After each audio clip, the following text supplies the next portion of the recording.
do'st bo'ladimi, yaqin inson bo'ladimi, sinfdosh bo'ladimi, farqi yo'q. Shu mani hayotimda borgan insonlarni juda ko'pidan men lat yeganman.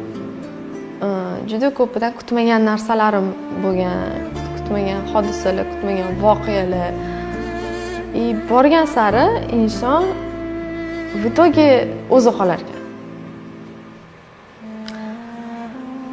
Shu narsani bildim o'zim uchun. Yig'lab ketdi. Yig'lavering.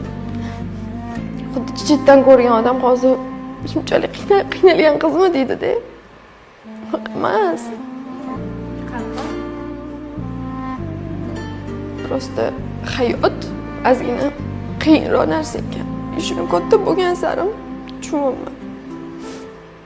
Hozir ham nimaga yig'layotganimni o'zim bilmayman.